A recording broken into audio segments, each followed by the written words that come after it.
mouth! The line is cooked.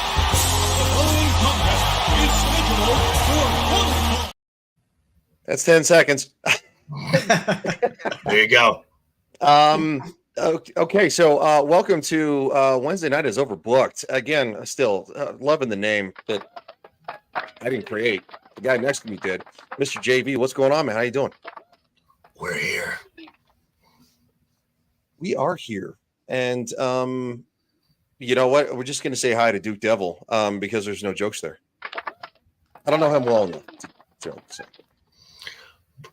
Brad has been in the chat a few times, and he is he's out of the closet wrestling fan. This guy knows his stuff. We had a chance to talk in we had a chance to talk in Vegas, and we were just we went for about a good half an hour, Brad. I think so. Yeah, it was. And in reality, everybody else was like going, dude, you're gone for like 2 hours. Hey guys, What's give me up, a second. Eric? Give me a second here. I'm getting some audio feedback on my end, so let me just try to sort out what's going on here. Okay. Yeah, no, you're good. All right. So, holy shit, there's a lot that is. Yes.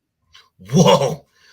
There's some intentional landscape shifting, unintentional landscape shifting, and coming up next Friday, something that will reshape the landscape of all three brands going forward, going into a premium live event. Yes. A lot of landscape going on here. What's up, Vader? Hey, what is up there, Vader? And also Eric Douglas says, hey, how are y'all? Doing good, man. Doing good. Sorry, we're late. That's my fault. It was a work schedule because, again, I work for idiots.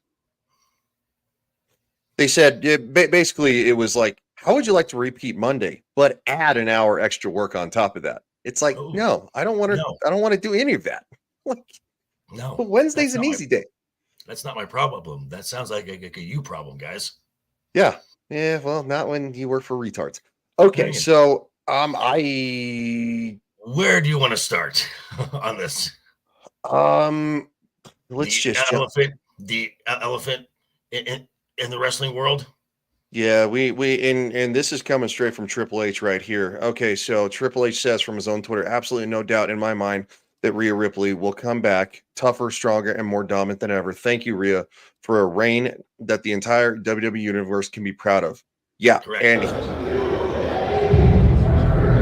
the audio, but all right, that was so. She ended her reign at 380 days.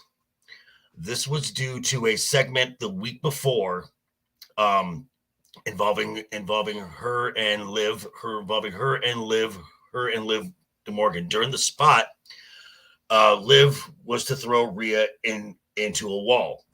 The point of Rhea's shoulder hit the wall square, and that's a very small spot right there. So that's the AC joint, and it just got ripped apart. Ooh. So she is out for about 3 months now. So I didn't actually see that episode, so I didn't know if they actually showed that backstage. Okay, so they did show it. Okay. Yes. Okay. Now, because initially folks thought that it was the chair shot, that because Liv initially threw a chair at Rhea's head and kind of blindsided her. Now, official word from WWE is this was a freak. This injury was a freak accident. There is no heat. There is no repercussions coming to Liv, and even Rhea herself, IRL, says she does not blame Liv. Well, I mean, God, when it comes to wrestling, you're and I actually just listened to so I caught up on the Joe Rogan podcast recently. I just recently listened to the one with Kurt Angle. He broke his neck 4 times while wrestling for WWE. I had never known that. Yep. Okay, so I have heard this argument that Matt has that the Vader has up, and I've heard it a couple times in regards to that they could have just left the belt on her because other people have been injured, or in the case of, say, Roman Reigns, would be absent for some time, and they would not have to drop the belt. Well, the first one they mentioned was Seth Rollins, because Seth Rollins had legitimate injuries that he was rehabbing. The difference between Rhea and Seth Rollins, we're not going into WrestleMania where you play a vital role in both main events. So this is going into this was you're going into the Backlash. This is based on the WWE Draft coming in right before the PLE. This premium live event is a throwaway. It means nothing. Literally means a thing. The other one where they made a comparison to Roman Reigns. Well, my answer to that is Rhea Ripley is not Roman Reigns. No, she's not. I am kind of wondering though, now that Triple H is fully in charge. Backlash used to be kind of a big deal. It was literally the fallout of WrestleMania. Mm-hmm. There was a lot more story there. That's where, I think one of the most famous defeats at Backlash is The Rock versus Triple H, where Stone Cold came out and was hitting everybody with a chair. The Rock. Yeah, well, I mean, look, that's a massive one. Stone Cold was involved. Come on. I'm just saying, you always find a way to interject The Rock in somewhere. Name a bigger Backlash match that you can think of over the last couple of decades. I mean, that one always sticks out. Last year, Bianca Belair against Io Sky. That was an amazing match. And I'm not saying the match was bad. I'm saying it as a giant moment for the pay-per-view. I also think as part of the new era, I feel like Triple H wants to have more fighting champions. Mm-hmm. I would agree. The show. I mean, the past management was very content just letting someone show up now and then. A certain Brock Lesnar. A certain Roman Reigns. Roman Reigns too. Now, legitimately, Roman was dealing with, he recovered from his leukemia bout, but it's still always, he's constantly has to go through some sort of treatment. Right. Daily. He's been daily. Has been 3 or 4 years he's been holding the belt right now. He held it for 1,316 days. Yep, that's a lot. So that's a lot. And I know he renegotiated his contract and got less appearances. Correct. But I really feel like now the audience wants, especially with EEW putting on stuff, I feel like Triple H is trying to get a little bit of going back to the fighting style it used to be in the 90s. Right. Where you would see the title defended more consistently. Right. That's what I was kind of leaning towards, about maybe making Backlash a little more prominent the way it used to be. And the belts need to be seen. That's the thing. The belts need to be seen. Yeah. I mean, and you need to see the champion. I mean, there were times that you wouldn't see Roman Reigns, just see Paul Heyman, who's great. Right. We love Paul. I mean, Paul's great. Who doesn't love Paul Heyman? And I'm glad he's still here. But he doesn't wrestle. No. But he's a great voice. Oh, he's an incredible voice. But I remember seeing the article saying that and I think JV would agree with this, that I think you're actually the one that pointed it out initially before I saw it. We saw more of The Rock than Roman Reigns before WrestleMania. Yeah. True story. So this going into what they're going to do with the Women's World Championship. Now, I have been pretty much on record saying that I am pretty happy with the decisions that Paul Levesque has been making now that he has control. I mean, you can just tell from the production side of stuff, of just how stuff works. It looks different. It feels different. There's other stuff that all the big AIs, all those big AI cartoony things, those are gone. Except they made a point of that. And there's an article on that about that. Right, except for like major premium live events. Yep. This, what he's decided to do with the Women's World Championship, I do not agree with based on the timing of this. They're going to crown a new Women's World Champion Monday on Raw. Yeah. That makes no sense to me. Should they wait to Backlash, you think? Okay, so this is how I think on this thing, and then I'll go through my little thought process, and then I'll let you guys to get your reaction. The women's roster on Raw is very thin, very thin, especially at the top. So you've got so Rhea's out, but Becky Lynch does not have a new contract yet, and I think she's going to negotiate for fewer appearances as well. So who you have left at the top is Liv Morgan and Nia Jax. That's it. That's your active. That is your active roster of who is at the top, as opposed to say SmackDown, where you've got Bayley, Io Sky, Dakota Kai, Asuka, Kyrie, Bianca Belair, Naomi. When she comes back from being injured, Charlotte, Tiffany Stratton. There's a big disparity on where all the talent is.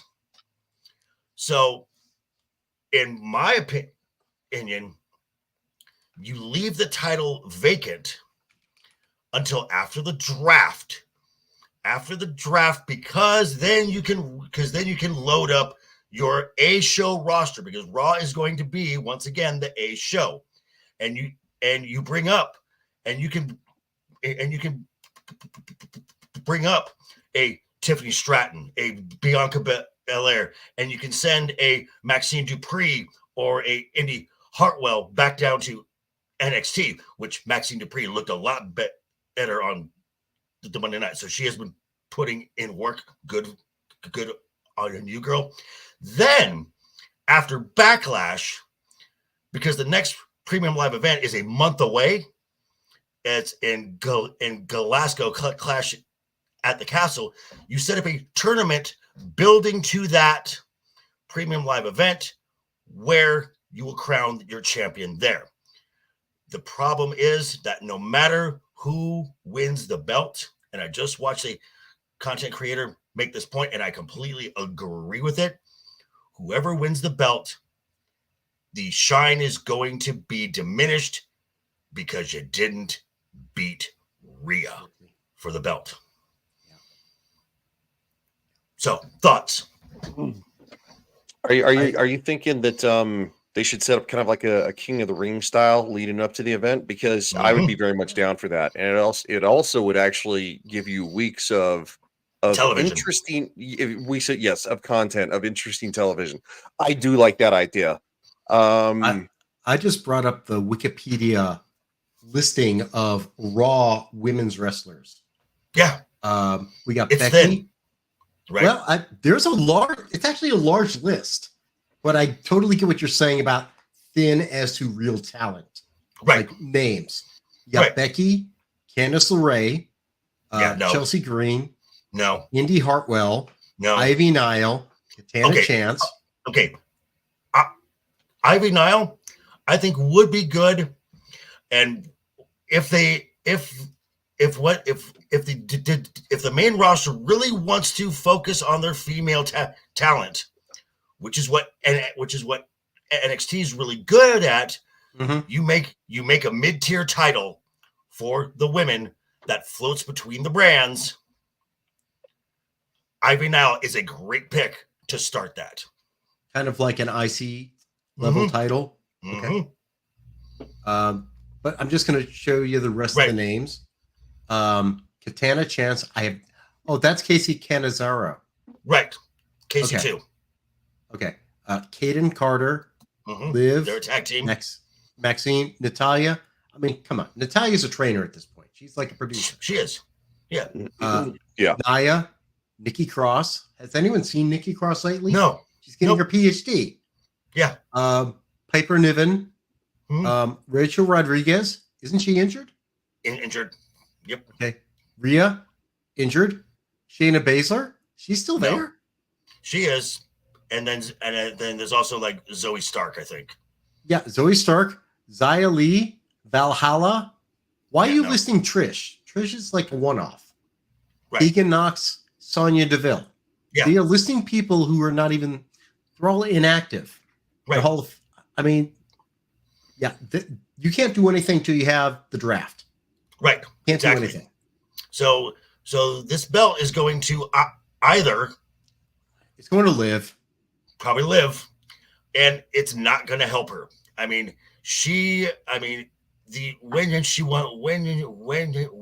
the SmackDown championship, yes, on a cash-in, but she had 2 successful title defenses at premium live events. It helped elevate Liv to be in the championship conversation, but as far as elevating the title, it didn't do anything. This is not, so you're going to have to rebuild Liv Morgan as a champion from scratch. Yeah. Yeah. Oh, I just noticed that even with Alexa Bliss anywhere, I pretty much figure she's done. No. There is a bunch of there's been a bunch of teases of her return. Every indication is that she's going to be part of Uncle Howdy and the reemergence of the Wyatt family, because Eric Rowan had to cancel a bunch of indie shows due to new contractual obligations. And he was cited in Pittsburgh at the medical facility, which is where the hub of all the WWE talent goes to get medically cleared. So Rowan's coming back. So they're going to rebuild sort of in honor of Bray. Correct. Okay. Yeah, I would actually assume that. Yeah. As I just showed, right. They were. It looks like, and this is coming from the official WWE account. It shows obviously Liv and Rhea, and Liv doing her usual crying Gloating thing. Yeah. Cry about it. Yeah. Cry about it. Yeah. I just realized watching her, because I was watching Raw the other night. I didn't watch it live a lot. Watched it yesterday when I was like half conscious with a fever, because I had con crud from Vegas. It wasn't from your bar, right? Where I was not as drunk as I was last year. True. I was much more sober. Yes. But I really realized like Liv is like now doing kind of what Alexa did when Alexa came on. And I'm not certain how I like that much. Okay, well, Liv has also added in some of her stuff a lot more extreme aspects, tables and the whatnot. I think this is prepping her for a massive heel turn, because it's totally a heel turn. Yeah, and this will be the best thing for Liv, because as a baby face, she's lost in the shuffle. Well, Rhea basically came over as a baby, even though she wasn't supposed to be. Right. She was never, as part of the Judgment Day, she's not supposed to be a baby face. Right. But she is. Well, she's more of a tween now. I mean, she can go either way. Which I'm just saying. She's going to come back total baby face. Well, yeah, and that's another thing. Now, speaking of the draft, as we said, this is probably because the draft, they should have waited for the draft, because the draft solves a lot of your problems right there. The fact that NXT is now an active part of the draft, where NXT will get to pick talent. Are they going to pick from Raw and SmackDown? Uh-huh. Ooh. Which I think is because we have seen already main roster talent on NXT. We have seen Ivar down there twice, and we've seen the final estimate down there. And this is good for. Isn't Corbin still down there? Yes, he is. And because Corbin and Braun just lost the tag team titles, Braun is now back. Braun is now up on the main roster. So who's the manager for NXT who's going to be drafting? That would be Ava. I'm not watching NXTs. Ava is the general manager. Yeah, I know. It's like Nick Aldis is general manager. Adam Pearce is general manager. Ava is also The Rock's daughter. What? Oh. Yeah. Oh, I knew she was there. Mm-hmm. Is that her role now? Mm-hmm. Oh, that's weird as shit. I'm just saying. So that's weird. I mean, obviously, now obviously, she doesn't really have anything to do with it. But wait, didn't William Regal come back? He is. Okay. Why didn't they put him back? Okay, William is more in charge of talent. He was really integral in getting Julia to come over from Stardom to come to NXT, and the head guy over there, the Paul Levesque of NXT, is Shawn Michaels. Yeah. So basically, the draft is DX picking everything.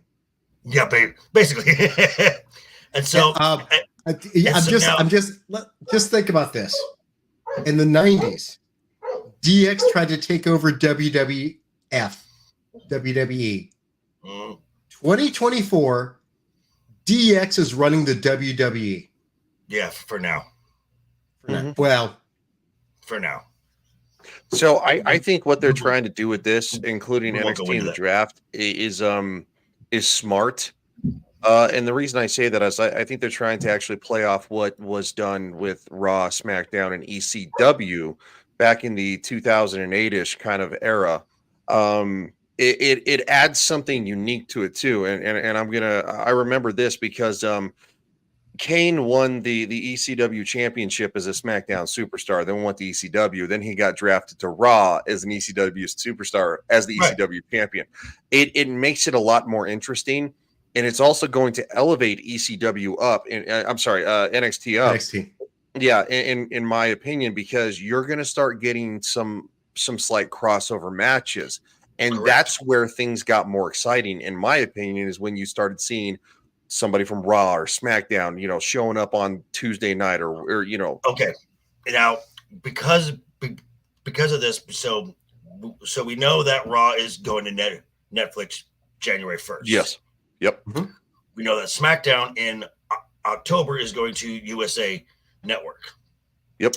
I don't know the exact date, but I know it's I know it's Q4 or something. NXT goes to the CW. I really hope that they adhere to brand rules because each of these networks is going to want a champion for themselves. Mm-hmm. The only thing that I would like that we're not gonna get is I would like the men's tag team championship to be one team that floats, because there's not enough teams per brand to justify multiple champions. And I would like to see NXT is introduced the women's North American championship. Maybe that's the mid-card title that floats between the brands. Who knows?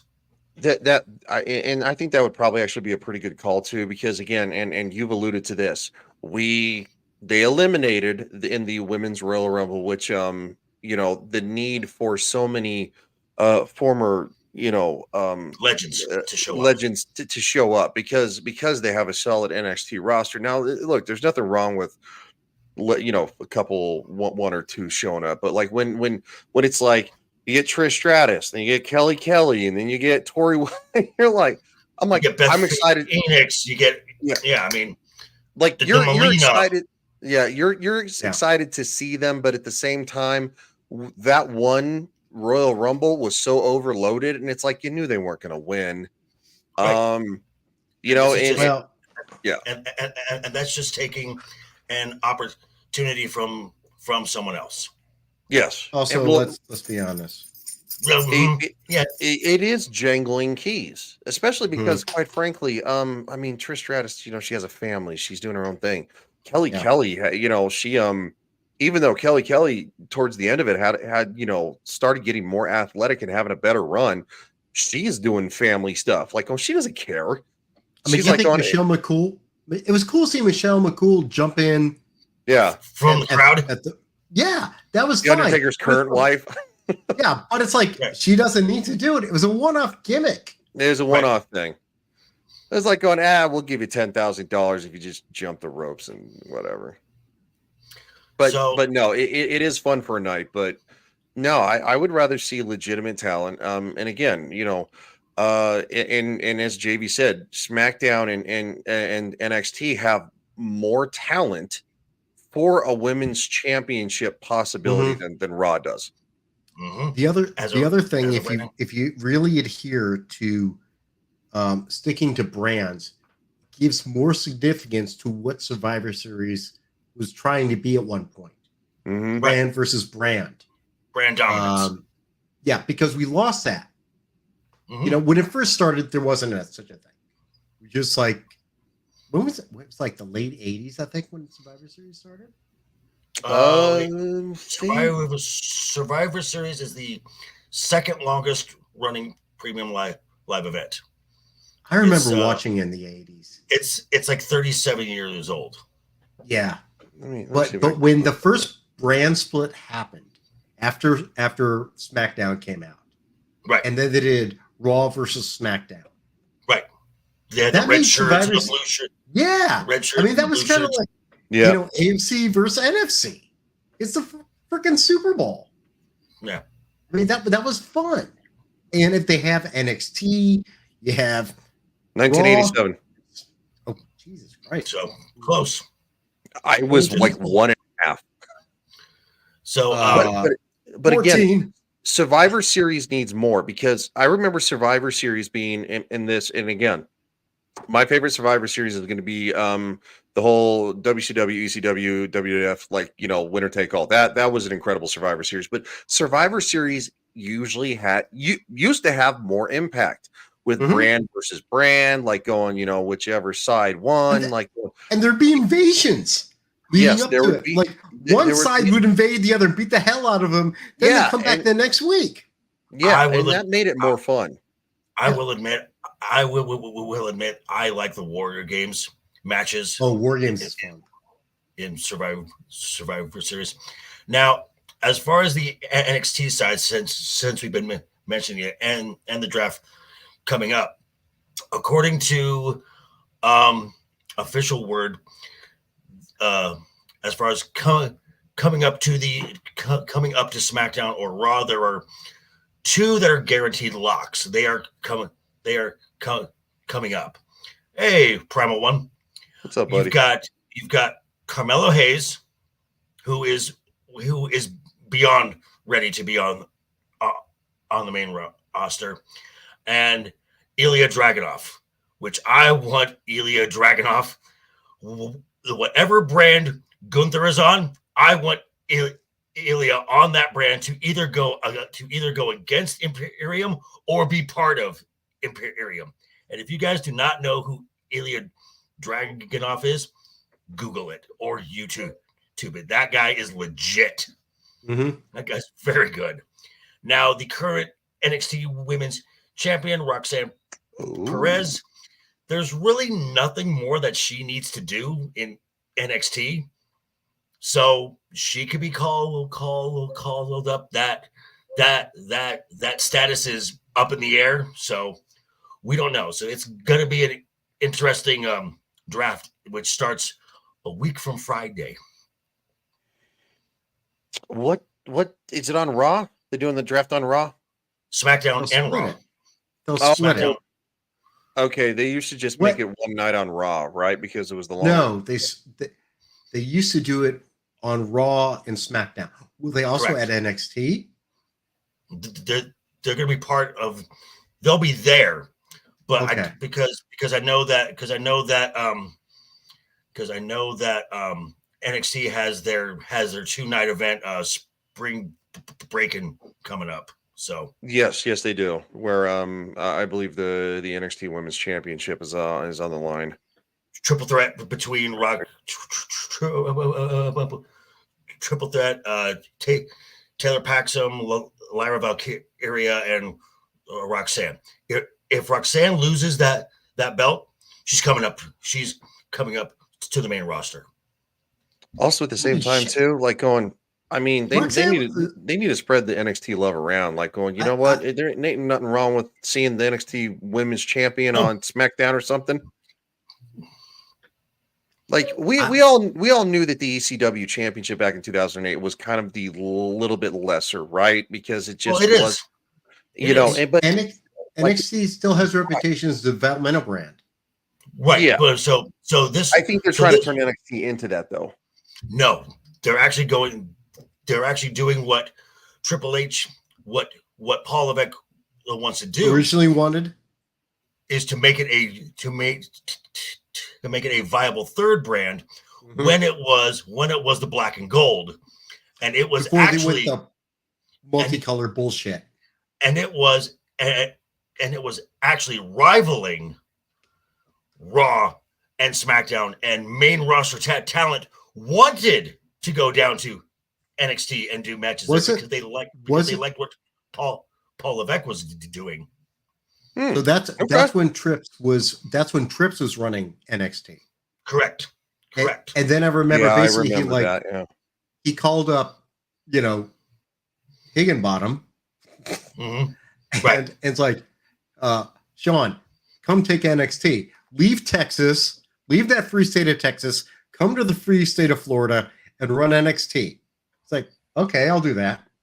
And so then so basically Sean became a promoter too. Right. And so then what happened is around the time right toward the end when Sean came over, that's when a certain Tony Khan made this thing called AEW. Oh, that's right. And put his show in the exact same time slot as NXT. And that's when they did that color change from the black and gold to the I'll just call it the rainbow NXT. Well, that's when Vince because Vince wanted to kill it. He wanted to kill NXT because he didn't like it, and he didn't like what Paul Levesque was doing down there. So this is all true, man. This is all true. Yeah, I didn't know that because I remember I was at NXT when it was black and gold. Vince McMahon hated NXT. I knew that part, but I was at NXT for the FCW NXT rebranding, like on equal sides. So Ryan, I know you've talked about this before. I didn't realize that you actually had been in that whole thing at any point. Oh yeah, no, I mean I do now, but so like FWC was over my side in Tampa. So yes, I live in Tampa I lived Bay. in Tampa for 11 years. Yeah, I moved there for this. I live in St. Pete. So okay. I was a mailman in St. Petersburg. Do you know where the Sunshine Skyway is? I do. Yeah. You get to my house, it's not doxing me. I'm just like, you can get to my home near an exit near there. So literally I'm like right near that. I'm right near the bridge. I live near the water. I was on the edge of Town and Country in Oldsmar. I was so close to the Pinellas County border that I didn't even really consider it Town and Country because certain parts of Town and Country, right? But that edge right there before you cross over is a lot nicer because it's closer to Oldsmar. I've been in Pinellas since 1995 because I went to Stetson Law School. Okay. Man, and then hold on, let me see. That's actually in Gulfport. It's in Gulfport. Okay. And then Twitter, I don't think it is. And then I became a state prosecutor for Pinellas County for 7 years. Since in '99, I started as a state prosecutor. So I still That live in was that St. job, Pete. no fair. I still live in That's St. Pete. awesome, though. Yeah, no. So obviously, you know who Jason Ayers is, right? Uh, Remind me. That sounds familiar.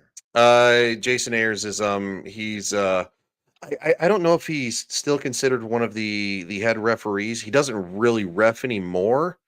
But so Jason Ayers, I was there when he was just a standard ref. He ref Okay. my matches.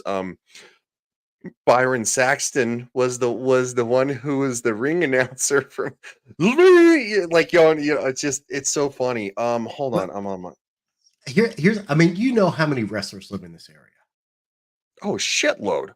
I mean, of course, we all know Hogan lives here. Mach used to live here. Yep. I don't even know if Cena still has a place over here. But there was a bar when I was a prosecutor. There's a bar on Omerton Road. Do you know where Omerton Road is? I do, Dallas yeah. County. Okay. Mhm. There's a shitty ass bar called Tucson's.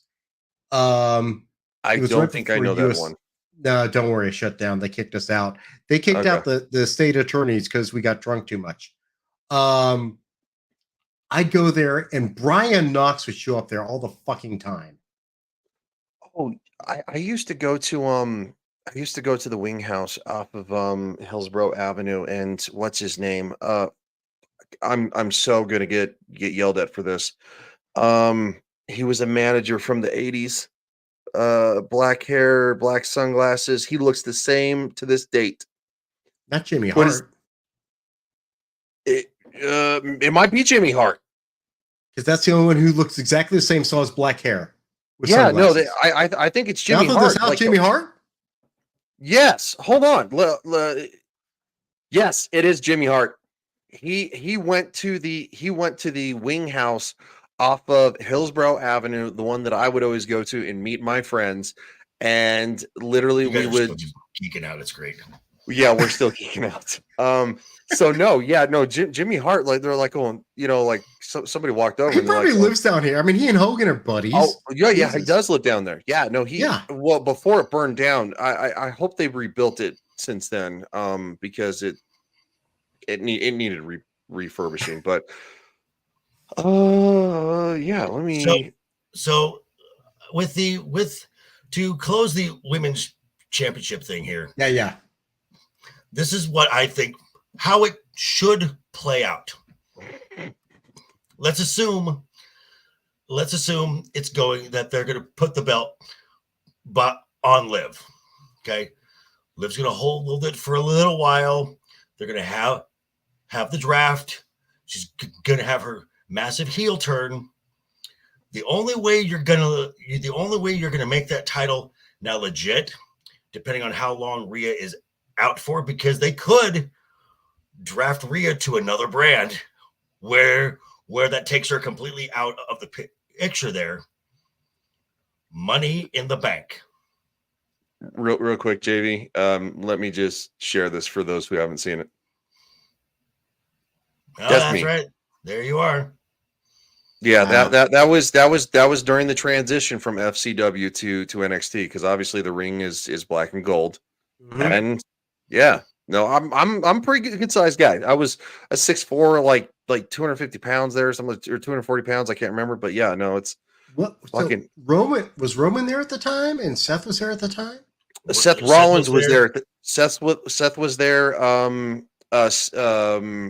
Paige. Daniel Moinet, Paige was there. Wait, Danielle, what was also known as Seth's Summer name Rae. at that time? Seth was going by. He wasn't going by Seth Rollins. I think he was actually. I think he was still actually. I think he just switched to I Seth thought he was- Rollins. I thought he was using his prior name. Paige was going by Paige. I know that Summer Rae or Danielle. She. So I got a promo in one, because I got hurt. I got a promo in one night, and then I got to do like a little run-in thing. And so like on the second one, she's like, "Oh, so you'll get a second entrance," and I was like, "Well, yeah, I got hurt, and we're trying to because I was also there with Shelton Benjamin's cousin Okay. at the time. So yeah, no, there are a lot of. I mean, Bill DeMott was still there. Billy Oh, Gunn was God. still there. Yeah, well, It was before he had his fucking meltdown. Who?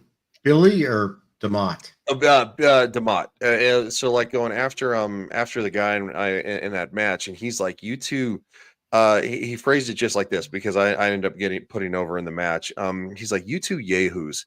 He's like, you guys had almost a perfect match, and I was like, I'm like, where'd we mess up, coach? And he's like, you were doing leg work. He was working you over, and then you guys kind of ran a little bit. It wasn't much, but it was enough not to be perfect. And gotcha. that was before his fucking meltdown. That was like the cell. Yeah. That was, this to me is what's so interesting about wrestling. Because I like you guys said at the beginning, it was like, he doesn't want to say he's a wrestling fan, but he's a wrestling fan. The reason I'm a wrestling fan is because it's all about the story and how the story is told. And it literally goes back to like me running RPGs as a kid, like running role-playing games, creating a story and seeing how it reacts.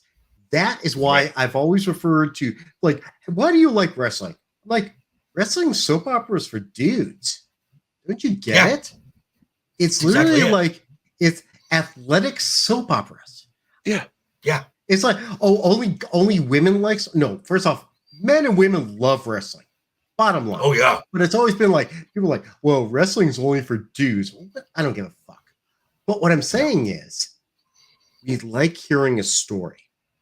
Right. And it's told in a way that kind of appeals to that male inner ego, instinctual, natural thing. Where it's like, it's men being men. Men being men. Yes. Go out. Kill Mastodon. Bring back to cave. Yay, champion. So it's at that very atavistic thing for people.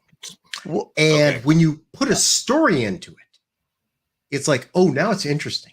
Yeah, we love to see conflict. And physical conflict is great. Why do we love football? Why do we love basketball? Why do we love baseball? Whatever. But why do you love to see people compete? Because it's a challenge. People challenging each other. And when there's a story interlaid, JT. That's what's interesting. Hey, buddy. That's what I love about wrestling. I love the story for it. So I may not watch all the time, but I keep up because I want to hear the story. This actually makes a very good transition because going into this premium live event, there's going to be a lot of, this is a very short storytelling, right? I hear it's I'll be back in a second. Keep talking. Okay. As I said, this is basically a throwaway live event. Mm-hmm. There's nothing really going forward past this, except for another landscape shifting. That would be the Bloodline. The Bloodline, is going to go through some massive changes here because, as we saw on SmackDown, where Paul Heyman said losses have consequences, the Bloodline no longer has the cushy locker room anymore. And then they went out to the ring, and where Heyman is propping up Roman Reigns. Yes, he lost, but he will rise again. Solo stops him, looks at Jimmy, and says losses have consequences. And Jimmy's like, what the hell? Why are you looking at me for? Gives him a hug, says, I love you, brother. And then from behind, he gets blindsided by this beast of a man that when he pulls off the hood, I was like, oh shit, it's true. There was Tama Tonga from New Japan, where he had been wrecking shop for 11 years. I guess the sushi is really good out there because that guy looked ridiculous. Well, sushi is delicious. It is. I'd rather eat Japanese sushi than probably American. Yes, no, and you had been saying for a little while now since we've been covering this, and I was like going, yeah, well, that made sense. Also at the same time, too, we saw a video on Twitter of Roman getting ready He doesn't seem like he's going to take any time off. It seems like he's training for something, but you're probably not going to see Roman again till like SummerSlam. Just well, that's what I was thinking. Yeah, that's why I'm not saying any any massive time off to where it's like it's going to be 6 months, a year, or anything like that. I would also lean towards the fact that The Rock on Twitter is still leaning into it. He's still leaning. He is. Right. He's still leaning into everything. I would probably gather around SummerSlam as well. So this attack on Jimmy. So basically, Jimmy is out of the bloodline. There's a new bloodline now. Now, is Solo acting by himself? No, Solo's not that type of guy. This story is The Rock from the shadows is pulling the strings and has now made Solo the de facto tribal chief now. And we're going to see the next member of Rock's bloodline when he interferes with the Cody Rhodes Jey Uso match at Backlash. And wait till you see Jacob Fatu, the Samoan werewolf, he's known as. I've never heard those two things uttered in the same sentence. Wait, I've heard it. Is this another Rikishi's kid, or this is the son of the do you remember a tag team called the Islanders? Yes. The son of the Tonga Kid. Okay. There's the blood. I'm sorry, I say bloodline, but legitimately the bloodline of all the Samoan wrestlers is insane. The Anoa'i family. Yeah. Now he reminds me slightly of a little bit of Umaga. A little bit of that same energy. Oh yeah. Mm-hmm. His one of I done a YouTube search on this guy to watch some of his other matches. He does a pop-up Samoan drop. Throws a guy into the ropes, pushes him into the air, catches him in Samoan drop position, and drops him. I've only ever seen one other person do that. Who the fuck was it? Was it Umaga that did that? Maybe. I think he did it to CM Punk or John Cena once. Somebody was smaller than him, he went whoo, wham. Now look, The Rock. So it's not a traditional Samoan drop. Like I've watched The Rock do the Samoan drop for years. I love the Samoan drop. It's a fun move. But no, I think that is very Umaga. Also at the same time, this is very interesting. This is very interesting. I read an article today because now playing out how Roman Reigns comes back as a babyface. Okay. I was just about to touch on that because when you kicked Jimmy out of the bloodline and Solo, Tama Tonga, and Jacob Fatu, you have, without him even being present, you have made Roman a babyface. Mm-hmm. Well, because people want to see him come full circle. And now the story is Jimmy and Jay find their way back. And The Rock and Roman has to bring them back to reestablish the bloodline, the original blood of the line, which you're going to see now. If The Rock joins in, you've got Rock, Solo, Tama, Jacob. Then you got Roman, Jimmy, and Jay. There is still Zilla Fatu out there, possible, and Lance Anoa'i out there, possible. So you're going to get you're going to get what's going to probably happen. Again, this is just me. If I have the Booker in my head. SummerSlam, Cody Rhodes versus The Rock. Roman comes in to foil The Rock's plans. I think it's too early. Well, eventually, it's going to play out to WrestleMania 41, night Rock, night 2, and Roman. main event, Rock and Roman. Yeah, so agree. SummerSlam is that good in between point there. The reason I'm going to push back just a little bit and say it's not too early is because The Rock made his final appearance, and basically, and it is a little weird. It's meant to be weird, right? Him and Cody doing the can I hold it? Or Dance. Yeah, you're like going, well, if I can hold yours, like going. Here's the question, and I heard this, and I'm like, oh, that's good. What did The Rock give Cody Rhodes? I don't know, and I've heard several things too. I think this goes down a real dark rabbit hole. He gave Cody Rhodes a Zippo because Cody Rhodes' bus caught on fire. Yep. Now, legit, make that into a storyline somewhere. I mean, that's a dark place because that would be fucking genius. Because now we're talking attempted the murder. Well, that's never happened. No one has ever done that in WWE before, ever. In the Attitude Era, no one tried to kill anybody at all. Not since it was World Wrestling Federation, but I'm just saying that Rikishi.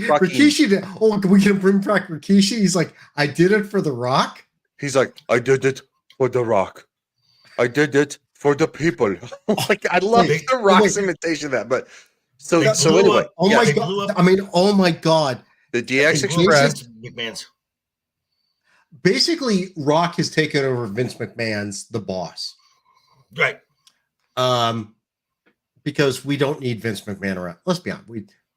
Regardless of whatever is going on with him legally, Vince McMahon was done. Vince has lost his creativity. I mean, at some point, you have to give it up.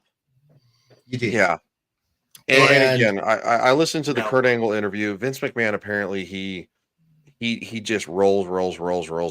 He's always thinking on vacation. He's always brainstorming. And it's like going, well, it would kind of make sense because, quite frankly, it seems like the man never stops. So his creativity, if you don't ever rest, you don't give your brain a chance to think up new things. So I kind of agree with that because Vince McMahon has been bankrupt for years now. I will say this. If you truly want to get rid of any Vince McMahon influence there, Michael Hayes, Bruce Pritchard have to go because they are still very close. Still there? Mm-hmm. Well, I mean, let's also be honest. I mean, they got rid of Kevin Dunn, thank God, because Kevin Dunn and his production style was boring. I mean, just this past Raw, okay, in the segment where Jimmy is running away from the Judgment Day, the cameraman follows him going up into the crowd, onto the concourse, and he goes outside, and there's Sami Zayn looking. Sammy, what are you doing here? Right. He's like, it was perfect line. This is the first wrestling show that I ever came in as a fan, and I'm entering as a champion the same way through the front door. Then you follow Sammy, right behind him, and he's going through the concourse in Montreal. His music hits right before he hits the before he hits the stairway. And then you see this big shot of the entire arena, all of it. And I'm like, oh, damn, that is a great bit of production there. That is so good. So good. Let me also point something out about that whole thing. How freaking respectful was everybody? Very. I mean, he was running in. All the fans are there. Like, they recognize Sami Zayn is running in. No one, I mean, Right. everyone wants to slap his hand and everything, but no one's like jumping on him. Right. That just shows you what the WWE fans are kind of like. Like, we're here for the show. Oh shit, we're part of the show. We're having fun with the guys. Because if, like, let's just say we go to like all the other genre bullshit. If like a Marvel super, if RDJ shows up somewhere, it's a mob, just like trying to grab fucking Iron Man. Sami Zayn is literally running through the crowd of people, and they're giving him room. People are like slapping in his hands, but moving aside. They're In his not hometown. stopping.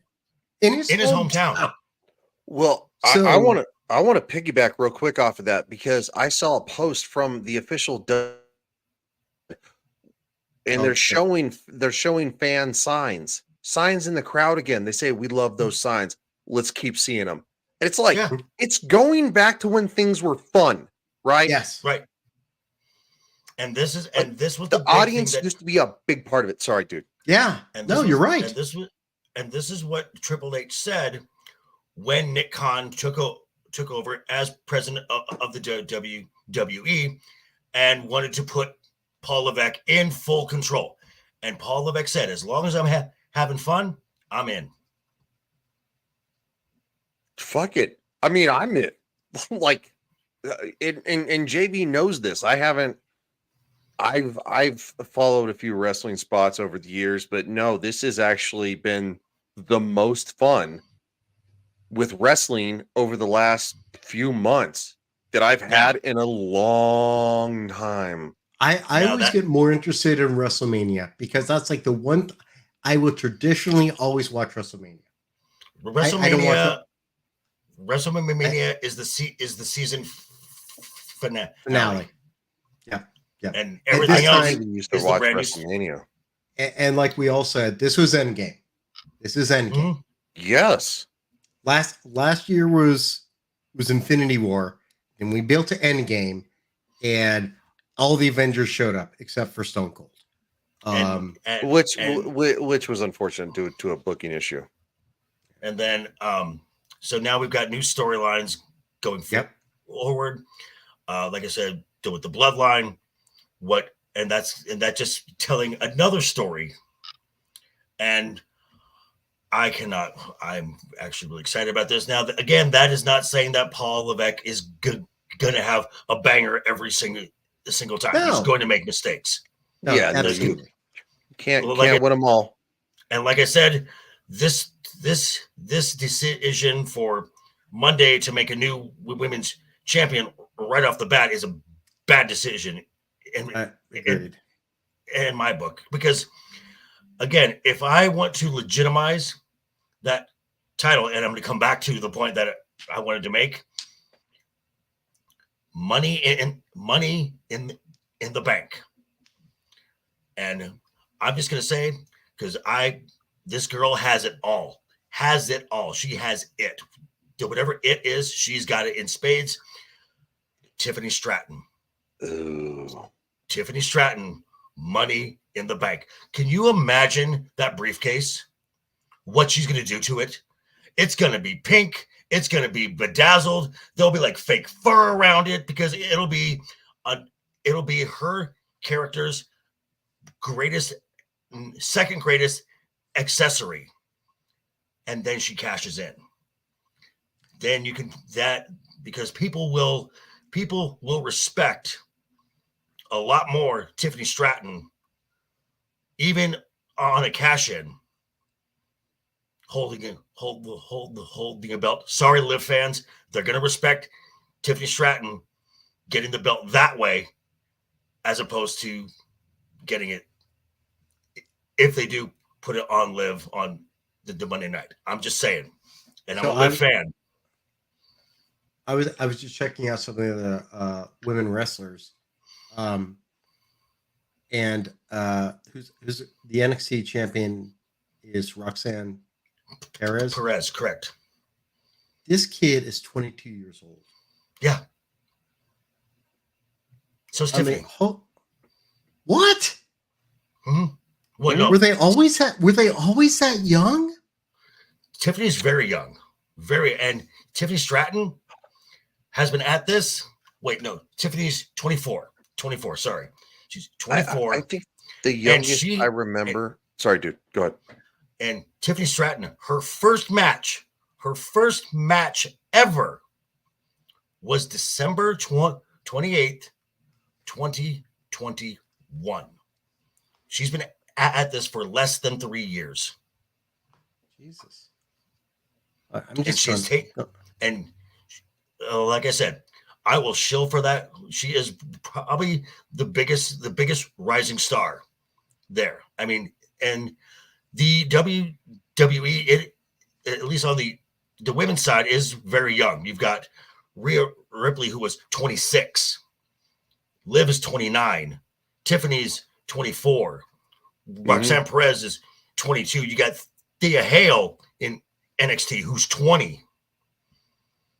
Real quick, I just Googled this. Youngest WWE Women's Champion, Alicia Fox, Divas Champion, 23 years old, 355 days. Rockin' Robin Women's Championship, 23 years, 363 days. Velvet McIntyre, Women's 23 years, 222 days. Paige, Divas, 21 years old, 8 months and 14 days. Yeah. Wow. I knew someone was 21 when they had it. So yeah, Paige was the youngest as Divas champion at 21 years old. Yep. Which means I knew Paige probably in the neighborhood of before she could drink legally when she's 19. Because it was about a year and a half, 2 years before she became champion. And then of course Alexa Bliss, SmackDown's women's 25, and Trish Stratus, women's champion, 27 years old, 7 months and 22 days. Yeah. The women have a much shorter shelf life as professional wrestlers than men do. Well, let's also be honest. Some of them want to have kids. Right. And this is where the other elephant in the room of the women's division, and it's too bad that Ego's not here because I wanted to dogpile on him again with Jade Cargill, who's just a big waste of time. She needs to go down to NXT. She needs to go back. She needs to go to NXT, or they need to send her back to AEW because she sucks. Okay. So before we came on tonight, I actually watched Raw yesterday. When I was eating dinner, I watched shield, dude. I'm kidding. I'm not. I watched SmackDown from last Friday while I was eating dinner, and they had Piper and Chelsea come out, and then Jade Cargill came out. I'm like, oh fuck! Don't break another one of Chelsea's arms. Right. I was really like, oh god, she's going to break another arm, and Chelsea's out again. I mean, so Cardona's already out. So have them both out. I did some homework here. So I looked at her appearance on Raw, SmackDown, and WrestleMania. Her total did you count the moves? Well, for one, there's like maybe 6. Goldberg, you're right. She took in 3 matches, she took 1 bump. 1 bump. And a total in-ring time from WrestleMania, the Raw after WrestleMania, and the following SmackDown, total in-ring time 6 minutes with no commercial breaks. The match between Naomi and Tiffany Stratton started off, had a commercial break. The entire YouTube segment was about 7.5 minutes long. Take in a commercial break where the paying audience is still seeing a match going on. So the paying customers got about a 10-minute match. Yeah, add 2 minutes to what we see on TV. So what this also shows, Ego, if you're watching, WWE doesn't trust Jade Cargill. Yeah. And rightfully so. She is Because if you're He's not not taking good. because if you're not taking bumps, that means you can't sell. If you can't sell, you can't tell a story in the ring. If you can't tell a story in a ring, you can't carry a match. Jade And- Cargill sucks balls. And again, this is my And- naivety. I don't know everything. Where did she come from? AEW. AEW. But before that, Big, where was she? she was. I have no Yeah. idea. Was she literally Hold like on. Let we me all look we up all the know background. we know how Goldberg came out of the power plant, right? Yeah. It was like manufactured. It's like here's a big guy. He failed at football. We're gonna build him up, and then he can do 3 moves, and that's it. It's a bunch of 100 squash matches to make him the champion. Now, honestly, I really want to give Paul Levesque a little more credit. Real quick. Okay, so her training 2018 to 2021, interested in becoming a professional wrestler. Cargill was introduced to WWE veteran Mark Henry by a mutual friend. Taking advice from Henry, who she described as her mentor.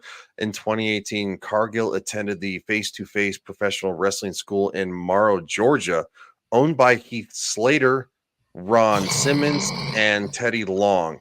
Okay. In 2019, Simmons is fine. Heath Slade leader was a jobber, basically. Oh, he was a jobber because Ron Simmons and Teddy Long ain't fucking training shit. They're gonna, in April 2019, Cargill attended a WWE tryout at the WWE Performance Center. Subsequently, Cargill began training at AR Fox's WWA4 Academy. She then trained at Nightmare Factory under QT Marshall and Dustin Rhodes. That's the AEW connection. That's your AEW right Okay. there. But it's interesting. She went to the performance center, and then it didn't For a work out. tryout, and Right. it did make it. So Look, she's got a great look. She's got a great look. the She's literally. presentation is great. It is literally 1980s Storm. Okay. Right. That's awesome. And I would. Yeah, but I she's will. stiff as a board. I Yeah. will say this. I'd say even a rock. Actually, the way she hurts people. I will say this. I think Paul Levesque signed her just to give a middle finger to Tony Khan. Yeah, he may want to dick him over. Oh, Paul Levesque does not like Tony Khan at all. Can't stand him. I mean, I can't see Triple H actually taking on somebody just for a middle finger. Oh no. There's a lot of that. There's a lot of that because you're seeing it on you're seeing it on the pat mat. You're seeing it on Taffy. Yep. On the pat mat. If you show, he will take jabs. That is by design from Paul Levesque. The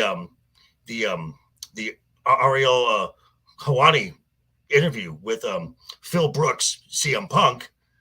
He asked Paul Levesque, "What am I allowed to say? Am I allowed to go after Tony?" And Paul was like, "Do what you want to do. Just stay within the language lines and stuff, and you're fine."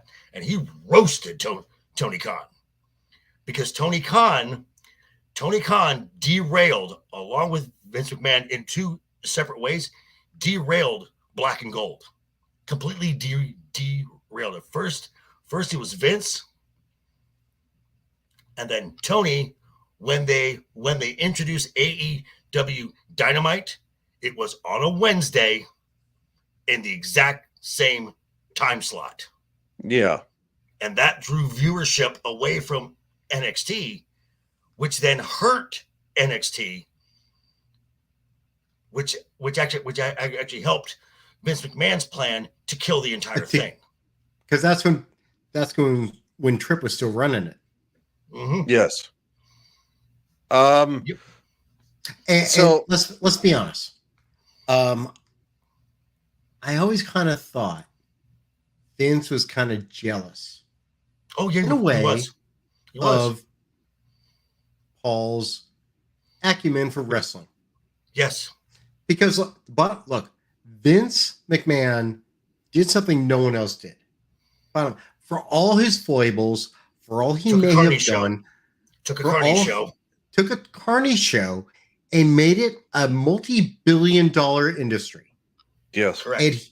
And he was ruthless. But you gotta be ruthless. You gotta be ruthless. But the problem with Vince McMahon is he's stuck in his ways. And it was fine when he's doing Attitude Era and all that shit. But at some point it changed. And he didn't change. He kept thinking, I mean, don't forget, he never thought Shawn Michaels could be a champion. Right. No, he didn't. No. Every champion had to be 6'7". No. There was no way Vince McMahon could imagine an actual technical wrestler being a champion. Right. Everyone had to be Hulk Hogan with 5 or 6 moves and then a fucking leg drop, or just Ultimate Warrior. I mean, look, as a kid, as a 13-year-old kid, we all fucking love the Warrior. But like, those matches are crap. Those matches are crap now. Oh God, it's all awful. I mean, the only match that I truly loved as a kid, and I still today maintain this, Macho and Steamboat is one of the best matches I've ever for the IC title. That was amazing. That's one of my still favorite matches. Because those are two guys. Mach was he knew what he was doing, and Steamboat knew what he was doing. Those are two guys that understood it. And Hulk Hogan, look, we all knew what the Hulkster was. Everyone loved the Hulkster, but he was very limited. He wasn't a professional wrestler. He was a sports entertainer. Right. And now we're back. And that's what Jade Cargill is. Jade Cargill is a sports entertainer, but we're no longer in that era. We are back to professional wrestling. We're back to can't wrestle. And I think that's what we're getting with both. I'm going to say it again. DX running the show. You're going to get stories again. We're going to get stories, or we're going to get good wrestling. Well, yeah, we make it engaging on both levels. Back.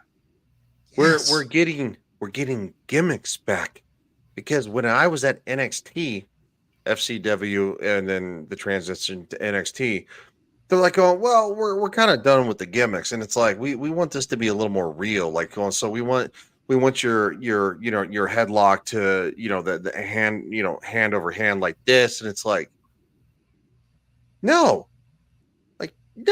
gimmicks is what made this. What are you talking about? Like, people want to see interesting characters. They want interesting stories, and they want to see high athleticism. I don't want this. This is no why one is looking at like, oh wait, he didn't interlock his fingers correctly for the head. Oh no, you're not. You were never allowed to do this. You always had to do this. Right. You were never allowed to do a sloppy pin. You had to actually literally you had to take the arm and you had to capture it, and you had to hook the leg. None of that lazy leg thing or anything like that. Like you weren't allowed to do it. I get you have to make it look good. But the bottom line is 85-90% of people are not judging how you interlock your fingers. True. No, nobody cared. No one gives a shit. No one gives you can't do it like this. It's right hand over left. And that's what they told you. They're like, you have to interlock it right hand over left. Does anyone care how Cap is carrying his shield? Is it too low? Is it too high? No one gives a shit. Everyone cares, just like he throws it, and it looks awesome. That was from Vince McMahon. Vince McMahon. And then you're getting characters back. And again, with the gimmicks, something that happened organically. Mm-hmm. Lights go out. The fireflies. Literally, gimmick. Gimmick. Speaking of gimmicks, do we think we's going to become a thing? Well, I'm sorry. What? Wait, what? We. Oh no, we. no. Okay, thank you. The yes movement. Yeah. I mean, Yeah. again, but that was a gimmick, and that grew Yeah. organically Yeah. from the crowd, because Daniel Bryan was the everyman. He was the little guy. He was David versus Goliath, and the Goliath was Yes. Vince McMahon and his handpicked lackeys. Because again, like Brad said, Vince McMahon did not envision Daniel Bryan as a champion. He wanted Batista. Mm-hmm. Daniel And Bryan, how did that CM go? Punk. How did that go? They didn't look right. Well, Daniel Bryan is over at AEW now, getting paid a nice chunk of cash for not doing any work. Really, he will come back to WWE. Eventually, they all will, to make their end. Yeah. I mean, at some point, AEW is going to just like fall apart. It's okay. AEW seems to be like the Titanic. Okay, so there is a guy there's a content creator that I watch, that right after the episode of Dynamite, where they showed the backstage footage, and basically, what the fuck? And basically proved everything CM Punk said was right. He had in his chat, because Tony Khan is stupid. Yes. Because he's petty too. And because he's Vince McMahon. This was a response to the interview that Punk did. But this guy in his chat had 8,800 people in his chat. That's 3 times more than the paid attendance for that show.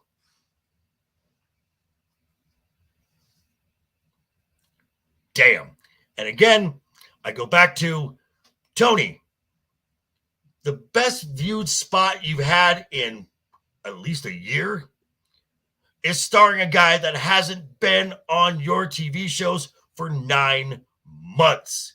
And that's the only way you got ratings. So the biggest star in AEW is still CM Punk. It's amazing to me because I remember when AEW like came out. I'm a casual watcher. And it's like Cody's like, big that's interesting. And then Jericho comes out. Well, ooh, that's interesting. Daniel Bryan goes over. Right. The Bucks. The Young Bucks. Like, oh, shit balls. This could be good. And they were hot for a good year or so. They were hot. And they were hot. And they were establishing themselves as the alternative, and NXT suffered because of it. And then they bring in CM Punk, and that just, and then Tony Khan is kind of, as Brad said, kind of like Vince McMahon. Look at all my toys I have. I want to make my matches. And it was all about matches, not about story. You still have to do weekly television. See, but it's, I will still give Vince over Tony Khan only because Vince was more understanding of how wrestling worked. Yeah. And he was stuck in the past. Well, but literally, Tony Khan is collecting Hot Wheels and racing them around a track. Which one will crash into each other? Let's just run around the track. What happens? Do they crash? Whatever. I'll just build another fucking track. Does anyone come? I don't know. I'm a billionaire. I can lose as much money as I want. Okay. But what does it matter at some point? This is just you feeding your fucking ego. Yeah. Ego. But he still put out product for legitimately 30 years. Tony Khan, I don't know what the dude's doing. Yeah, honestly, when Cody left, that to me is like, fuck. Cody left? Cody was an originator of AEW, and Cody leaves. What happened backstage? Well, we're seeing it. We're Mhm. seeing the supposed leaks of it, and it's like that wasn't the W you thought it was. It was a massive L. And so the thing is, you can, it's fine. Everybody can hate Vince McMahon Jr. All they want. But quite frankly, he put together one of the most incredible things ever. Kind of like Ike Perlmutter with the Marvel Cinematic Universe. No, it was not Kevin Feige. It was Ike Perlmutter. Bite your So, tongue. yeah, I know, right? Well, So that's anyway, okay. J.J. Abrams created Star Wars, as did Dave Filoni. yeah, they did. J.J. Abrams also created Star Trek. Ugh. So going forward, It's I gonna get think exciting. it's gonna be fun. Also, at the same time, I tried to find it. I couldn't. Somebody was sharing photos of a certain spouse of CM Punk looking a AJ lot Lee. more looking a lot more fit than she did when she left. I mean, her abs are killer. You could wash a stone on those. Oh He yeah, was Um, always in great shape. she was. oh, she's in much better shape at this age. I wouldn't be surprised if we see a real quick return. I don't know, dude. It's ramping up on the socials. They would have teased. They would have teased it So, already. And what is it? and No, I disagree because Triple H isn't stupid. This teasing thing of people coming back before they come back, like going that killed all the pop of it. I hated that. They're like going, well then What? I will then I would point you to counter that.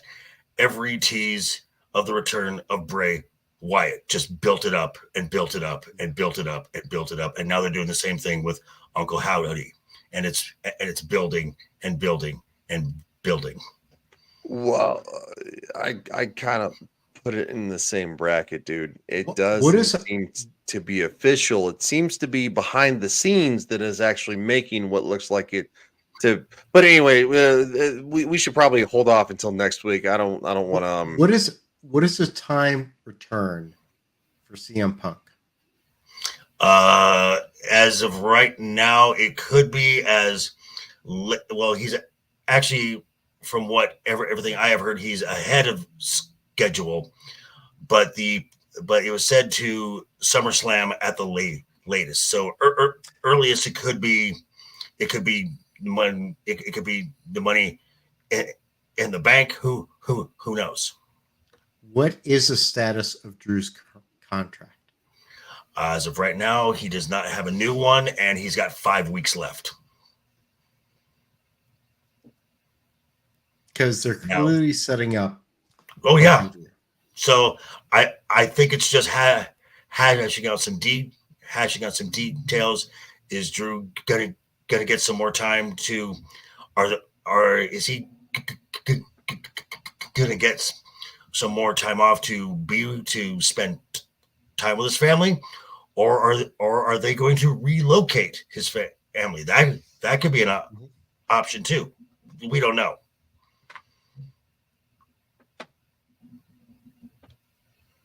I mean, I honestly don't see Drew leaving. No. Why? Where's he going to go? He's not. AEW's fucking Titanic at this point. Right. He's not going to leave. It's for dramatics. So before we go around the horn, I know we didn't say it at the top of the show, but I think I can speak for everyone here and most of the wrestling world. Speedy recovery for Rhea Ripley. Mm-hmm. Professional wrestling is not the same without Rhea. Get well soon. True. Okay. So, All right. So let's go around the horn. Go ahead, dude. Mr. Oh, Brad. me? All right. Well, thank you guys for letting me come on, talk about something I normally don't talk about. Which It's fun. Well, we're doing oddly, this more often, so we might have to have you back. oddly, I appear to have a lot of knowledge on. Strangely, but otherwise, my name is actually Brad Burnett because I don't mind telling you my name. But my channel is Duke Devil 95. I comment basically on a lot of nerd shit. And if you want to see me scratch my eyes out, go watch my reviews of Star Trek Discovery because I hate my life and I love true Star Trek. Otherwise, you can see me show up on various channels throughout the week, such as Static 2020's Thursday Night Show. I may show up on a show on Saturday night to rewatch Stargate SG-1. If you do not watch Stargate SG-1, why are you not watching Stargate SG-1? Go back and watch it. It's an awesome show. Otherwise, I'll pop up now and then. Thank you all very much for having me tonight. And thank you, Joker, for serving me alcohol last week. Yes. Yes. And I was not drunk off my ass like last year. Oh, you were in bad shape last year. Wow. I was in bad shape last year. I was so much better this year. Yes, you were. SG1 is very, very good. I know somebody who loves SG1 a whole lot. His name is Samuel the Infamous. I'm not him. But shout out to the chat. Thank you all for being here. Samuel should join us on Saturday nights. I'll text him. I'll DM him, dude. Come on. If you talk about SG1, he'll be there. I'm just going to tell you that right now. We generally do a watch around 8 p.m. Eastern time on Saturday night. Yeah. All right. Okay. Just message him. And yeah. It's technically my channel, so nobody gives a shit. But what the guy who gets to say goodbye is this man, JV, Mr. Joker Boys. Yes. Thank you, Brad, for popping in. Ego, yes, you were very welcome. And that invite is open. So there you go. LeftEyeEgo should be back next week, and we'll be talking more about the wonderful landscape. We'll actually be going into the draft next week, and like I said, you can catch me tomorrow night with Roman of the Empire talking about those Vegas shenanigans. Roman was like you were last year, Brad. That's I saw him. Poor Roman, you amateur drinkers, you. Hey, also very quick recovery, hopeful recovery, healthy recovery to Chris Gore. Yes. Good dude. Yes. Had a very unfortunate incident. Yep. We hope he gets well very soon. Yep. And like this guy says, it's his channel. No one gives two shits about him because you're all here to see me and my lovely face here. So we're going to end with just the one word that just says it all. Toodles.